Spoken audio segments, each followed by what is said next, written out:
Tonight, live from the Republican National Convention in Milwaukee, Donald Trump will be addressing his supporters on the stage right behind me. And from Washington, Joe Biden has COVID, is off the campaign trail and under growing pressure to quit the race. Two men vying to be president. One campaigning is energized, the other is floundering. Donald Trump reshaped the Republican Party. He'll soon accept the nomination with a message of defiance and unity. America's sick and tired of the failures. They want strength back, and they're going to vote Donald Trump in on November 5th.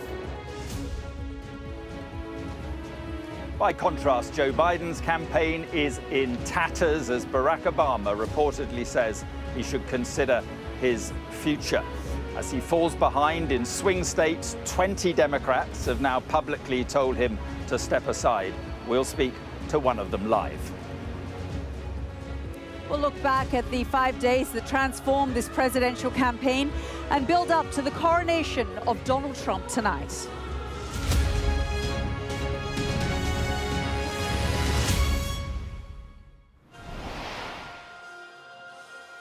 Good evening and welcome to this special edition of The World with me, Yalda Hakim, live from Milwaukee and the Republican National Convention. Well, tonight we're going to look at the fate of these two men, Donald Trump and President Joe Biden. And you can probably see just behind me some of the rehearsals that are taking place at the moment at the RNC to wrap up the fourth day of this convention. And what a 4 days it has been. We've seen J.D. Vance, Donald Trump's vice presidential nominee, speak and capture the mood and the jubilation of this audience. And then, of course, tonight, we'll be seeing Donald Trump speak. And then from this roof, from this ceiling, we'll see all of those balloons come down in the kind of pageantry that we've seen for the past few days. So a lot to look forward to on the program for the next hour or so. We'll also be seeing Melania Trump, the First Lady. She's been more or less missing from this campaign. But since that assassination attempt on her husband at the weekend, she has now reappeared. We'll also be seeing the rest of the family, Ivanka Trump and Jared Kushner as well. Yeah, and I'm Mark Austin live in Washington, where I have to say, Yalda, the mood among the Democrats is much more somber this evening. That's after Barack Obama joined other senior Democrats in saying that Joe Biden seriously needs to consider his future. COVID has now struck Joe Biden. It's all going wrong for the Democrats, in stark contrast to the excitement and the rally and the Trump speech tonight, which is really unifying the Republicans. It's all very different. Indeed, very much so, Mark. And of course, we will be speaking about the fate of both these two men. And like I said, rehearsals are currently taking place. The events here will begin in the next few hours. And I will be spending time speaking to some of the potential foreign policy advisors for Donald Trump, as well as an interview with his son, Eric Trump. But let's bring in our colleague, Martha Kellner, who has been following all the twists and turns from the last few days. And Martha, I mean, there really has been a lot of political theater, the pageantry. We're hearing some of the rehearsals. And of course, Donald Trump will be speaking tonight. Yeah, you've been here for the past 3 evenings, Yalda. You've seen and heard what an atmosphere it is inside here. They are jubilant. They feel like they're racing their way towards the White House in November. And tonight, I think we'll get a sense of that more than ever. We've just had in the last few minutes Kid Rock in here doing a rehearsal for his Donald Trump-themed song. He will introduce Donald Trump this evening. Donald Trump will then accept officially the Republican Party's presidential nomination for the third consecutive time. It will also be the first time that we've heard from him publicly since that assassination attempt on Saturday evening. So I think we'll see those party vibes continue. And what an extraordinary run of good fortune it has been for Donald Trump recently. Consider this. 7 weeks ago, he was found guilty of 34 felony counts. In the past 3 weeks, he's had this Supreme Court ruling go his way, giving him presidential immunity. Then that calamitous debate for President Biden. You then have him cheating death by a matter of mere millimetres. And then at the start of this week, that court case against him around the classified documents being dropped. This will be a huge moment for Donald Trump, a jubilant moment, and I'm sure he'll make the most of it. Indeed, he will. I mean, if there's anyone we know who can reinvent himself, it's Donald Trump. Martha, thank you so much. I mean, Mark, as Martha was saying there, in the last few days, we've seen Donald Trump reshape his entire brand. I mean, this near-death experience has meant we've seen his granddaughter, for example, on this stage talking about her grandpa, saying that the media has misrepresented him, that her grandpa is just like any other grandfather. So really a rebranding, a repackaging of Donald Trump. But just give us a sense of what's going on with Joe Biden where you are. Well, straightforwardly, Yalda, the mood for the Democrats, as I was saying, could not be more different. And today, what could be the most significant intervention so far came from none other than the former President Barack Obama. He's reportedly told allies that Mr. Biden's path to victory is greatly diminished. So far, he's made no public comment on all that, but 20 Democratic congressmen and women have publicly expressed their serious concerns about the president's candidacy. They say the country's at a crossroads and that Joe Biden will simply not be able to beat Donald Trump in November. Now, we'll be tracking that number of Democrats coming out publicly against Joe Biden live over the coming days. You can see it in the top left-hand corner of your screen, I think it is there. So Joe Biden left the campaign trail overnight and is now isolating. On top of all that, he's having to isolate at home with coronavirus. David Blevins has our first report tonight. The contrast in optics is stark. Floored by a virus, he's a frail-looking president running out of road. Take a look at what happened. Just days after his opponent survived a bullet, then rose to his feet in an act of defiance. The 46th President of the United States, Joe Biden. In a devastating blow to his hopes of hanging on, former President Barack Obama is reported to have told Democrats that Biden should consider his viability. Former Speaker Nancy Pelosi, the president's longtime friend and ally, has also urged him to leave the race. Ready? And An interview with Univision Radio earlier in the day had raised more questions about his health. But he's 81. The White House stressing that his symptoms are mild. What happens? Excuse me, when he's 85 years old. But in this deeply polarised America, some of the voters outside have doubts about what's going on inside. COVID is the least of my concerns about Joe Biden and his condition. And I don't know if it's just a ploy, because I'm not trustworthy of what the Democrats are doing. I think they'll do anything. We just can't trust them. We've seen what they've done before. And so they can do anything they want to do, right, to convince the public that they need to bring in another Democrat or, you know, to decrease the trust of the Republican Party. So there's just a lot of distrust. You sound like a woman who wants another man in the White House. I need a leader. Joe Biden was already struggling to recover from a series of gaffes. His exit from the campaign, even briefly, will do nothing to silence the voices calling on him to step aside. On the campaign trail, his vice president and possible substitute, Kamala Harris, sidestepped the drama but acknowledged how much is at stake. The most existential, consequential, and important election of our lifetime. Do we believe in the promise of America? And are we ready to fight for it? And when we fight, we win. God bless you, and God bless the United States of America. But politically isolated in Washington, physically isolated in Delaware, the president has a decision to make. When your party thinks your chances of winning are negative, one positive COVID test could have profound consequences. And David is with me now. So first of all, there's a lot to get through. First of all, this intervention from Barack Obama. Well, it would be difficult, if not impossible, to exaggerate the significance of his intervention at this point. Joe Biden was, of course, his vice president. The former president has been largely silent on this issue.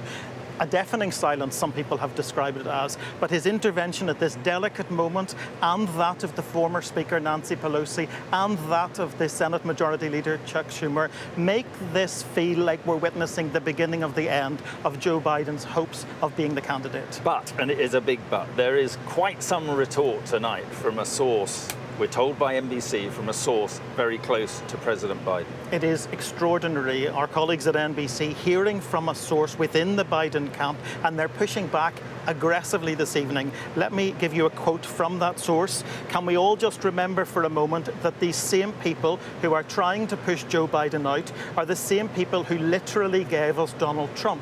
In 2015, Obama, Pelosi, Schumer pushed Biden aside in favor of Hillary.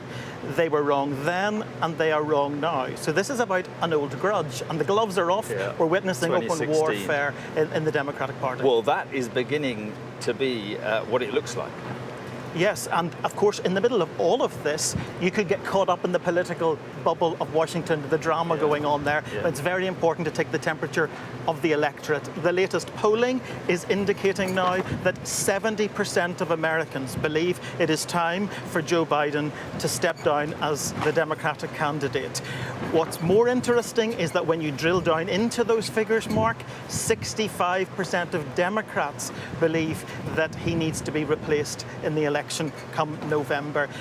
No matter how aggressively the Biden campaign is pushing back tonight, it's going to be very difficult for them to argue against those figures. But Biden is adamant in saying the polls can be wrong. Yes, but of course, the polls are representing the voice of the people, and they therefore be more reflective of what will happen in the election than what we're hearing from Capitol Hill. Yeah. Well, I mean, you gave part of the statement there. It is quite a pushback. The source also says maybe, just maybe, Joe Biden is more in touch with fellow Americans than Obama, Pelosi, and Schumer. I mean, could be a fight. Absolutely. The gloves are off. David, thanks very much indeed. Let's speak now to Whitney Tilson, a long-time Democratic Party donor who is calling for Joe Biden to drop out of the presidential race. Thank you very much indeed for being with us. So do you think he will now drop out? Do you think the dam has burst? Yes, absolutely. I can't see any scenario in which he remains simply because the American people have spoken, most importantly. But I'm in touch with a lot of Democratic donors, but also a lot of top Democrats in the House and the Senate, and I cannot find a single person, a single Democrat in the country who supports Joe Biden remaining as the nominee. So do you think now then that it is only a matter of time before he does pull out? Yeah, I'm hearing this weekend is most likely. And we may look back on this and realize that Joe Biden is the most clever politician of all time, because he may have decided, he may have seen the writing on the wall a week ago, but why would he announce then? Instead, he would insist he's going to stay. Let the Republicans have their convention. Let them vent for 4 days about what a terrible president he's been, and we can't have him for another 4 years, and focus all their attention on him. And then on the very last day, on the eve of Trump's closing speech, to drop the rumor and the hint that maybe he's not the nominee, to throw chaos into the Republican convention and Trump's speech, and then right afterward, suck all the air out of their room by withdrawing from as the nominee. And then all the attention will be focused on, okay, who's going to replace him? Well, I suppose if he really wanted to do that, he'd announce he was pulling out tonight, just as Donald Trump is going to make his big speech. But what about this pushback? The key is to actually keep it vague about whether he's going to do that until after the speech, so that Trump doesn't know who to attack. Right. Well, what about this pushback from someone we're told very close to Biden? Biden has more in common with Americans and understands Americans more than Obama, Pelosi, and Schumer. Yeah, well, there are two ways to read it. One is Biden's always been a fighter, and he'll fight to the last breath until there's literally nobody left supporting him. And I think we're pretty much already there. Or maybe this is just part of the, there's a saying, he lies like a central banker on the eve of a devaluation. Until the very moment of the announcement, they will be saying absolutely emphatically he's not going to withdraw. Right. What do you think the process is then if Biden does pull out? Is it inevitably going to be Kamala Harris? No, I don't think so. From what I'm hearing among all the Democrats I talk to, there's quite a bit of support for her, but there's also quite a bit of concern about whether the American people will support her and whether she is the best nominee to defeat Trump, which is our overriding objective. And then, of course, could she also be a great president? Those are the two questions everybody is asking.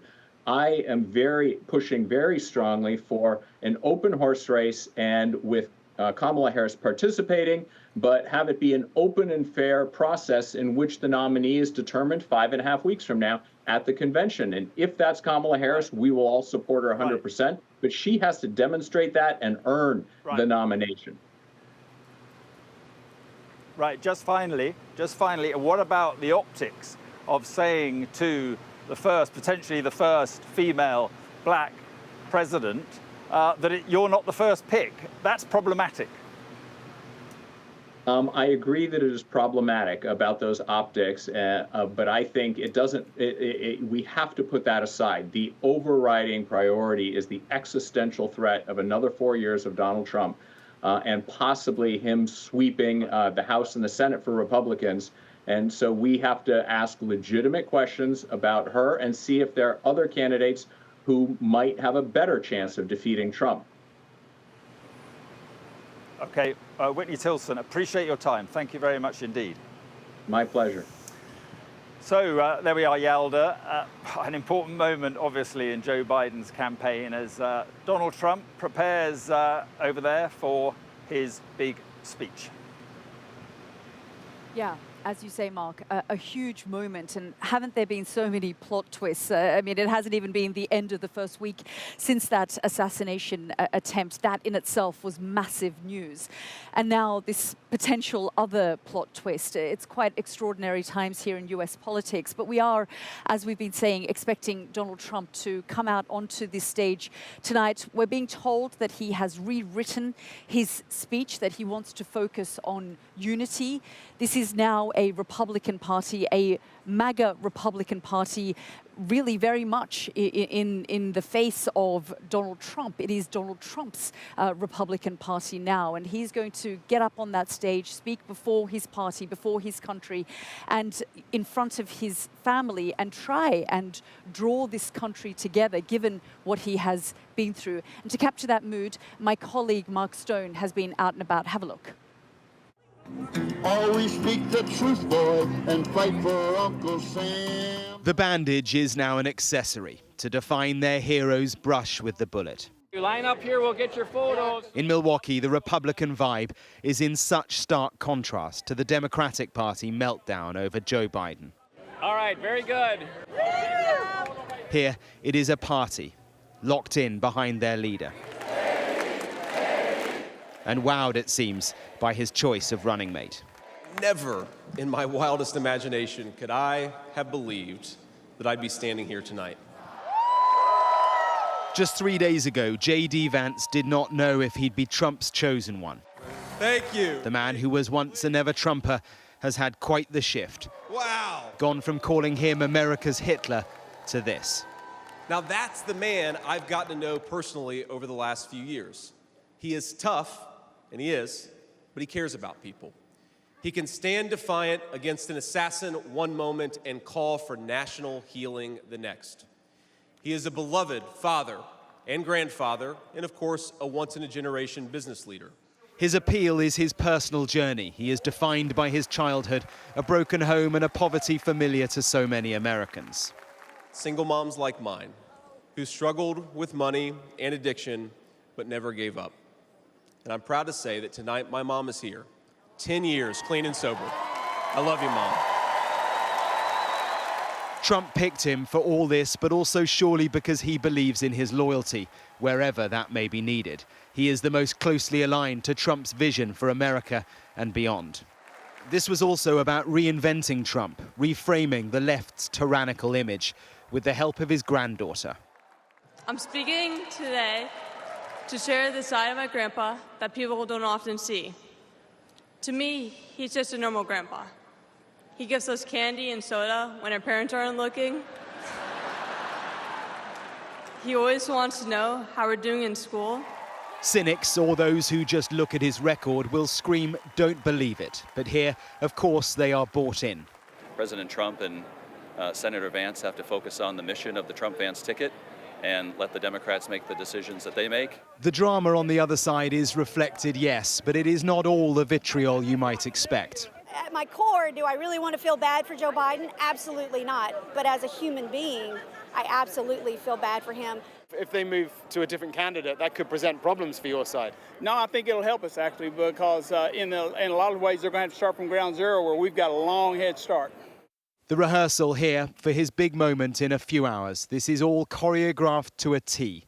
A speech torn up after the weekend shooting, rewritten by him, we're told. Less Trumpian, less rhetoric, more inclusive. After the near-death experience, we'll see. Mark Stone, Sky News in Milwaukee. Well, joining me now is the Republican Congressman Mark Alford. Congressman, thank you very much for joining us here on the program. Yes. I mean, we just heard the piece there by my colleague who talked about Donald Trump changing his speech, that he's going to be more focused on unity, being more conciliatory, given what he's gone through, and less Trumpian. Do you know how his speech is likely to be? Well, look, I think we've seen President Trump moderate his tone already. I think even before the assassination attempt on last Saturday, in the way he interacts with people, going into some of these Democrat strongholds in America and talking to people, connecting with them, listening to people. It's a softer, gentler side of Donald Trump that America and the world probably has not seen before. But I do think this... Is that a deliberate attempt to... Because we saw his granddaughter as well, and the children are speaking. Is this an attempt to soften Donald Trump's image at this point? I don't know if it's so much about image or it's the true Donald Trump that is finally coming out because of the assassination attempt. That has got to change an individual. And I've heard from people who have had near-death experiences like that, and it does something to you. I think he realizes there is something greater than Donald Trump. It is the Republican Party unifying, as we have done in this convention. It is America unifying, bringing in Democrats who want to be part of our fold, who want to secure our borders, who want to secure our economy, who want to secure our position on the world stage so we can be a true leader. That's what you're seeing in Donald Trump. Congressman, Donald Trump, though, has said quite divisive things in the past. Oh, yes. Yeah. Do you think that that is also what we're going to... I mean, we're not going to see a change, Donald Trump, are we? I mean, despite the near-death experience, we're still going to see that kind of showman and the kind of rhetoric that we are used to seeing. Donald Trump is a consummate showman. However, he deals in truth, and truth is divisive. Because if you cannot accept the truth, or if you're on the wrong side of the truth, you're going to be offended by the truth. Donald Trump will not keep from telling the truth. The only thing that matters is truth. That's why he started his own social media platform called Truth. I mean, then there are concerns around January 6th and recognizing the election results. If, and the momentum here feels as though at this RNC that you're going to win this election. That is the mood here. If the Republican Party doesn't win and Donald Trump doesn't become president, are you concerned that that could become a dangerous moment for America? Look, we have tried to make sure over the last 4 years, I know in our district in Missouri that, and in the state of Missouri, that voting is secure. That is a huge priority. Our Supreme Court decided, I think, against the Constitution of the United States 4 years ago, because our Constitution says that the individual legislatures in the state should set the time, place, and manner of elections, not the state executives, not the Secretary of State for each state. And that's what happened after COVID. Because of the emergency, the crisis all over the world, they changed voting rules at the last minute. And so there were attempts, I think, by some to cheat in the election. Now, we have taken safeguards. I know in our state we have voter ID laws now where you have to show a voter. We just passed something in the U.S. House of Representatives this 2 weeks ago. You have to be a U.S. citizen to vote in the United States of America. It is a precious right in America to be able to do that. But you should not be voting in the U.S. if you're not a citizen of the U.S. Congressman, thank you so much for joining us here on the program. Thank you. Well, there you have it, some thoughts here from Congressman Mark Alford, and we will continue to get analysis from others here at the RNC. But I just want to show you these images that we've seen over the last few days. Have a look at this, because of course, Donald Trump appeared on the first day of this convention, obviously bandaged up, given that assassination attempt at the weekend and the injury to his right ear. And just have a look at these images, because there have been a lot of people here at this RNC who have worn the bandages. Have a look. I'm wearing a bandage on my right ear and standing in solidarity with President Trump. So some of the Donald Trump supporters here at the RNC with bandaged ears. I also spoke with Eric Trump, Donald Trump's son, and asked him about that near-death experience of his father, whether it has changed his father. Have a listen. He's doing well. His spirits are high. Should never happened. Incredibly scary moment. I watched her from the couch with my two young kids sitting on my lap. I almost saw my father get assassinated, and it's unthinkable. I mean, it's just unthinkable. But, 48 hours later, I was here at the convention, unbelievable convention. You see the love in this room, and I cast the deciding delegate that put him over, the line and made him the Republican nominee for president of the United States. And so, you want to talk about highs and lows in a 48-hour period of time. That was certainly it. But I'm incredibly proud of the man. He stands up. He has blood running down the side of his face and puts his fist in the air and says, "Fight, fight, fight." And that's exactly what this country needs. It's exactly what the Western world needs right now, if you want to know the truth, including, frankly, the UK, where I spend a lot of time. And I think you know that. We have a lot of great properties over there and absolutely adore the UK. But we need real strength in this world right now for the benefit of the Western world. We need that. And we don't have leadership in this country right now. Joe Biden's a joke. He hasn't done a good job. Everything's wrong. There's wars breaking out all over the globe, wars that would have never happened under Donald Trump. They would never happened under my father. We need real toughness in this world. We need real backbone for America, and it's right around the corner. We're going to win on November 5th. Do you think this incident has changed Donald Trump? Yeah. When you almost die, I think it changes you. People talk about that. They get in an awful car accident. They say it changes you. I think it puts things in perspective. I think it creates some humbleness in a certain way, and I think it probably refocuses you in life as to what's important and what's not. What battles to pick and maybe which ones to leave alone. And it was a beautiful sight when he walked out on the floor, and I'm sure you covered it beautifully. But people are crying, the emotion, the music in the background. God Bless America, a great song that was playing, and it was just a beautiful moment. And he looked very emotional. Without divine intervention or whatever you want to call it, he would have been in a body bag 48 hours earlier. Had he not turned his head slightly to the right, about 1 second earlier, his head would have gotten blown off. So you better believe he's thankful to be here. You better believe he appreciates God, and whoever's looking down had that hand on his shoulder and who's guiding him. And you better believe when he walked into this room full of people who love him to death, who would walk across broken glass to the ends of earth for him. You better believe that's an emotional moment. You and your brother had a big hand in J.D. Vance being chosen as his running mate. Your response to how he's been received here and what you're expecting? J.D.'s a wonderful person.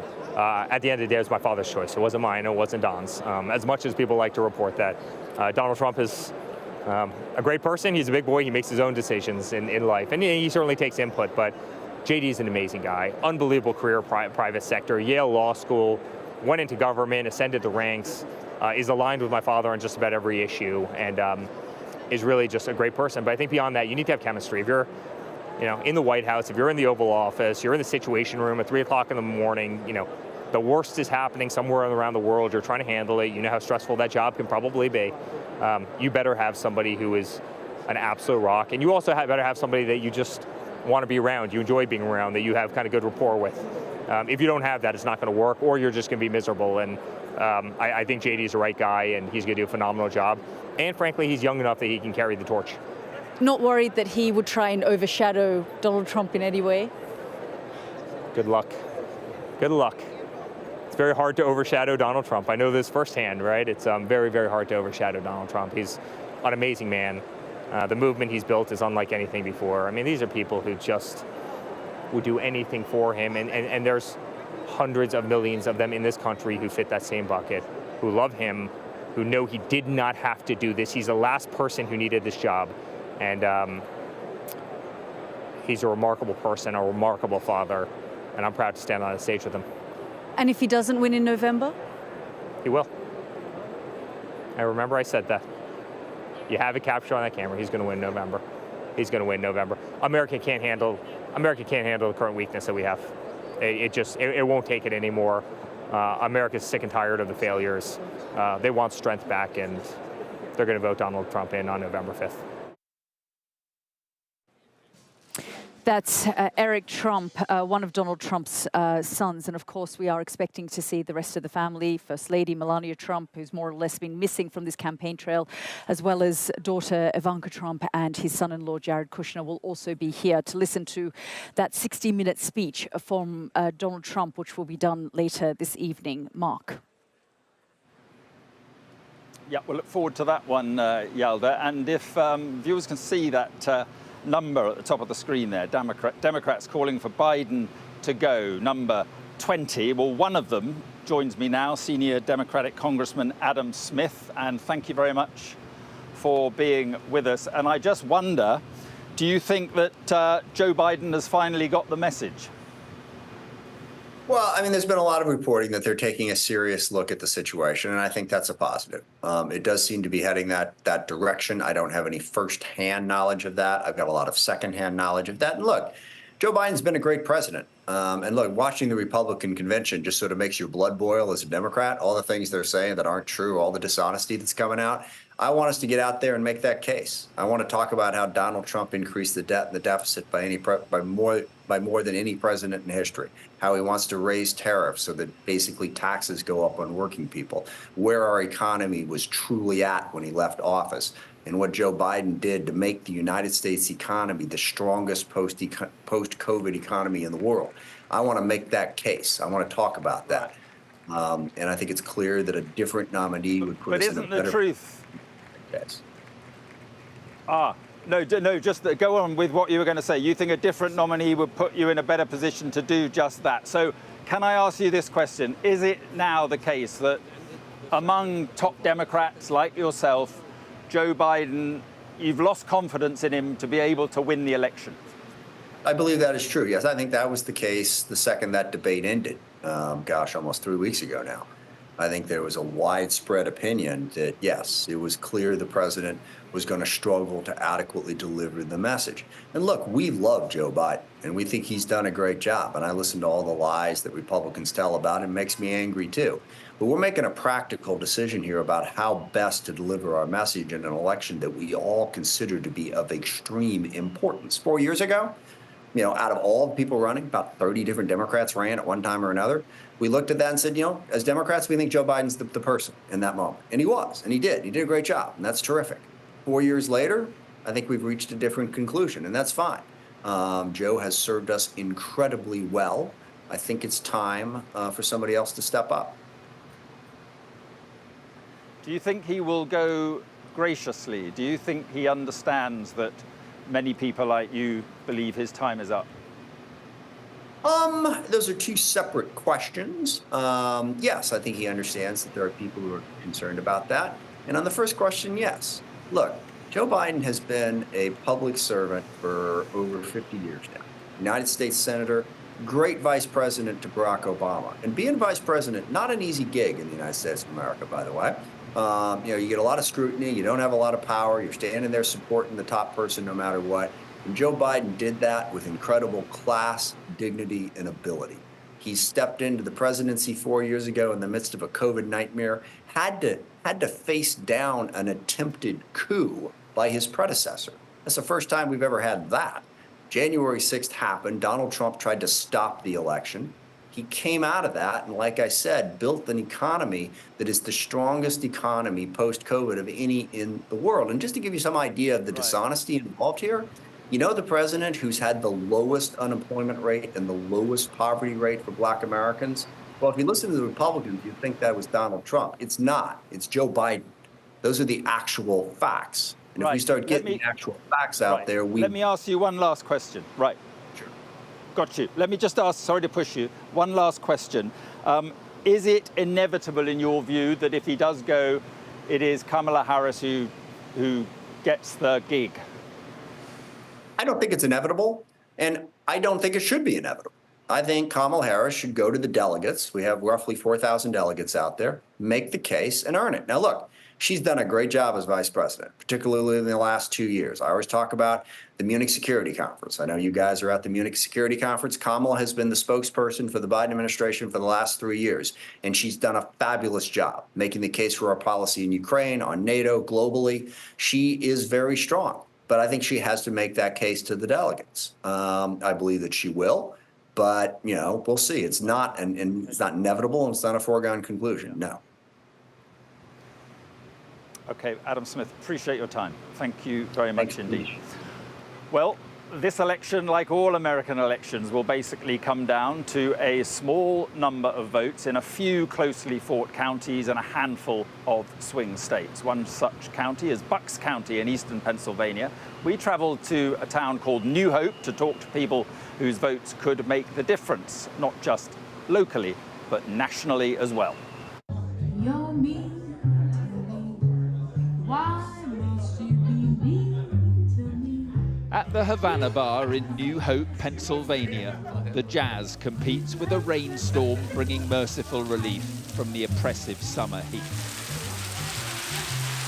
But there is no relief right now from the intensity of a political fight that is on a knife edge. You got a quarter? I'll flip it for you. I don't, you know, it's all over the place. I think he's a charlatan. Everyone has an opinion here, and for most, on the night we visited, it is still Biden, despite his age, his mental lapses, and his faltering game. They don't count for much, you don't think? Look, read Trump's speeches. Read Trump's speeches. You talk about mental lapses. He's scatterbrained. So bitter have things become in New Hope that Michelle Kimball, who incidentally stands alone here extolling the virtues of British punk, has banned all talk of politics in her shop. I think it's breaking up friendships and breaking up families, and is it? I don't want to fight with anybody, so I just would rather not talk about it. And it's led to problems, it's is it? stressful, yeah. Further along Main Street, it's different. Pet shop owner Judy and her 20-year-old assistant Leah sell Trump and Biden dog toys and are itching to have their say. So, Judy, does that mean you're supporting Donald Trump? No, it does not, because right over here we have who? Well, it's a very young Joe Biden. Right. I'm going to vote for Joe Biden, but I don't really like him. I'm not thrilled with that choice. I would rather they swap him out while they still have the chance, potentially. Let me tell you how close things are here. There are 197,000 registered Democrats in Bucks County and 197,000 registered Republicans. So all it will take is a tiny shift in the voting to make all the difference in Bucks County and therefore potentially all the difference in Pennsylvania. Out in the midday heat of more rural Bucks County, where fruit is picked and ice cream consumed voraciously, you find a different perspective. Paul Vanderpoel and his wife have lived here 40 years and firmly believe the Republicans are resurgent. We need it. I mean, if you look at the disaster that we're in, I mean, Biden, to me, is totally useless. And he thinks this photograph of Trump after the attempted assassination could make the difference here. That's iconic, yeah. You think it's iconic? And do you think it would make more people decide to vote for Donald Trump? There's a sympathy factor there for sure. But among the families on the tractor ride out to the fruit fields, there is also fear about the coming election and what a Trump government could do. If the playbook that has been presented is the true playbook, then that's frightening. If it's not the true playbook, then let's tell the truth. What do you want? You know, what do they want for the country? That's how I feel. This is a divided county in a divided country. In the jargon of elections, it's too close to call. But you just get the sense that the road taken here really matters. You know, Yalda, it was a really interesting trip to Bucks County, and it is the Republicans there who really think that they have the momentum and enough momentum to take that county. Yeah, Mark, as you say, in all of these swing states, they really do feel like they are building a momentum. Well, do stay with us. We've got lots more coming up after the break on the world, including we're trying to get an idea of what a Donald Trump 2.0 foreign policy could look like. We'll be speaking to the man who could potentially be part of the team that helped shape that. Stay with us for that.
Hello and welcome back to Milwaukee and the Republican National Convention. And as we've been saying, there's been so much jubilation, preparations for the final day of this convention, and of course, preparations for Donald Trump to take to the stage and give that 60-minute speech. And make no doubt, global leaders are watching very closely. They watched last night when J.D. Vance gave his speech. He didn't reference foreign policy too much. He spoke a little bit about his thoughts on China, for example. But global leaders are waiting to see what a potential Trump 2.0 is likely to look like. Now, today, new Prime Minister Keir Starmer held a summit with about 45 global leaders, including Ukraine's President Volodymyr Zelensky.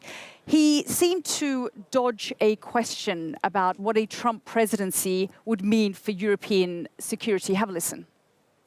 I'm not going to preempt what may happen, but look, the stance we take is important.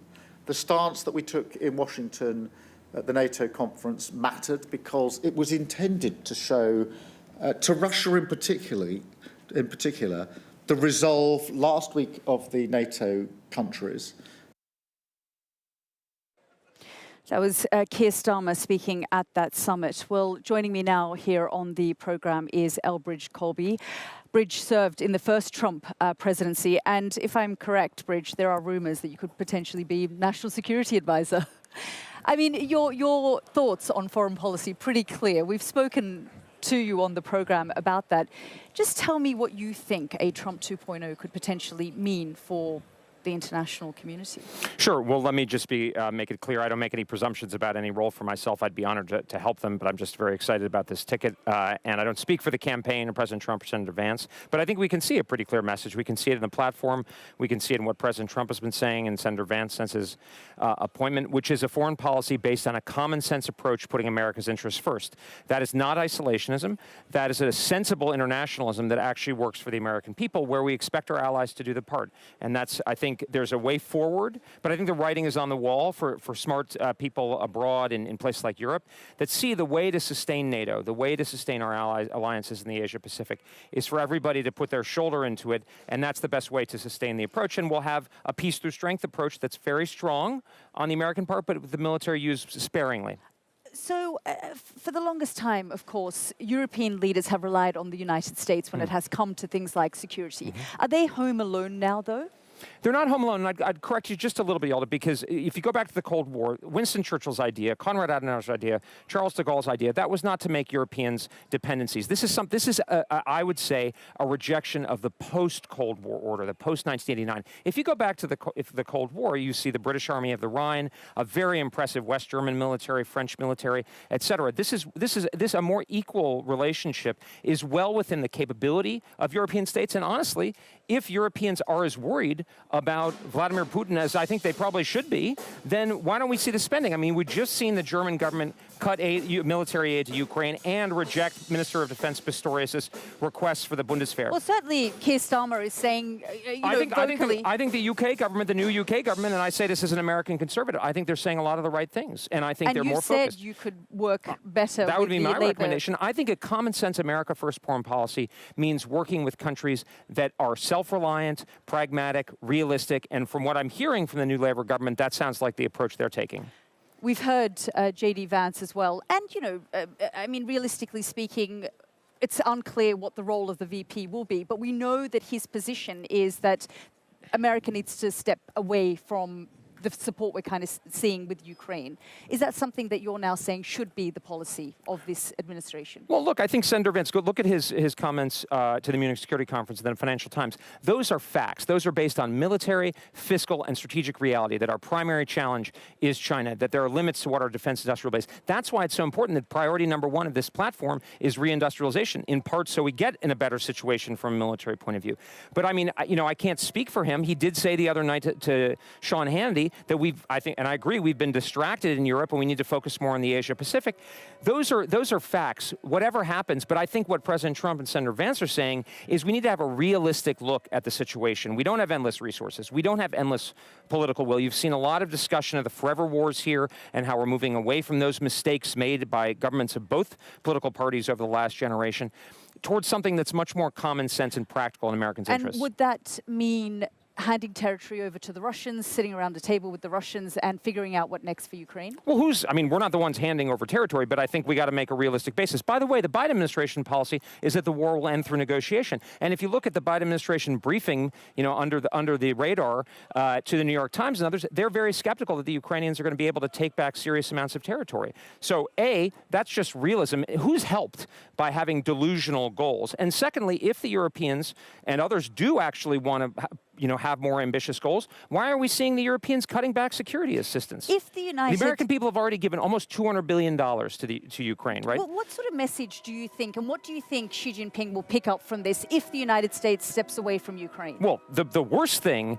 to entice Xi Jinping to make a move in the Western Pacific, which is where the center of gravity geopolitically of the world, is for us to denude our resources and our military capability and use it up in Ukraine and to some extent against the Houthis and so forth, which is what we've been doing. So this kind of, we're going to teach Xi Jinping a lesson. Look, if the Chinese actually thought the future of Asia was going to be settled in Ukraine, they'd intervene directly. They're not doing that. Instead, what they're doing under the Biden administration is they're wearing us out. They're bleeding us out. And what Senator Vance certainly, and I think President Trump are saying is, look, we got to be real. We got to be able to produce stuff. We got to have a strong military that we use strategically. President Biden is, will talk about a battle between democracy and autocracy. He'll talk about the rules-based international order. He's not even increasing the size of the defense budget. We're asking for one attack submarine next fiscal year. So there's a total gap between rhetoric and reality, and there is a huge danger, if we don't make a change in November here in this country, that there will be a geopolitical run on the bank. We'll have to see what happens in November. Elbridge, Colby, thank you so much for joining us. Thank you. Well, lots of discussions being had about domestic as well as foreign policy and what all that would look like under a Trump 2.0. In the meantime, there's been a lot of pageantry here at the Republican National Convention. We've been having a look at the mood. Let's just show you. Donald J. Trump for the office of President of the United States! Donald J. Trump! Donald J. Trump!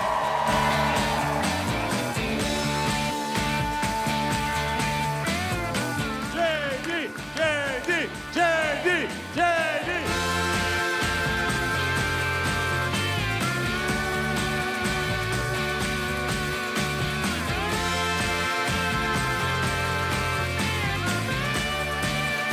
He stands up, he has blood running down the side of his face, and puts his fist in the air and says, fight, fight, fight. And that's exactly what this country needs. Baby Doll's got a prediction for everybody here. Overwhelmingly, we're going to elect Donald J. Trump and J.D. Vance in November. When Donald Trump rose to his feet in that Pennsylvania field, all of America stood with him. Trump has my strong endorsement, period.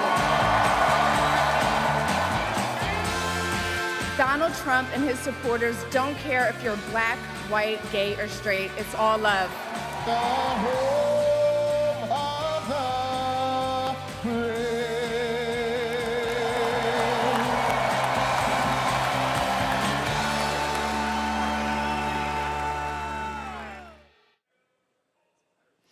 Well, Mark, what a week it's been, and this convention isn't even over. We're not even at the end of the first week since that assassination attempt on Donald Trump. And of course, we're now hearing about the future of Joe Biden, more calls for him to step aside. And we're also 3 months out from this election. Frankly, anything could happen at this point. Yeah, absolutely. And what occurs to me is that many people thought that the attempted assassination of Donald Trump would divert attention away from the problems that that President Biden was having about his fitness for office, his mental capacity, and all the questions about that. But where are we? 5 days after the attempted assassination, and the push against Biden is back with a vengeance. And just look at the names of Barack Obama today, but also Nancy Pelosi, Schumer, and Adam Schiff, by the way, very senior Californian congressman, coming out publicly and saying it is time to move on. I mean, these are very senior Democrats now suggesting to Joe Biden that they move on. Yeah, and Mark, I guess all eyes will be on what happens from this point onwards, and not just what happens and what Joe Biden continues to do. He's feeling that pressure, although we are hearing that he's also pushing back, and he's continued to push back in the last few weeks since that debate. But big questions for the Democratic Party 3 months out from this election. Who could potentially be their new face? Will they push Kamala Harris, who is also not polling very well, to one side? What does that mean for an African-American woman? Does that do well with their base, a base that's already demoralized by what's going on? So we'll have to wait and see in the lead up to their Democratic National Convention on August the 19th. Yeah, and I mean, look, the point is, and the point we're not making, is that it is up to Joe Biden, entirely up to Joe Biden, whether he goes or not. But I think the contrast between where you are and the excitement and this sense of unity and Donald Trump with this big speech tonight is very stark. It is a very stark contrast between the Republicans right now and the state of the Democratic Party in this country.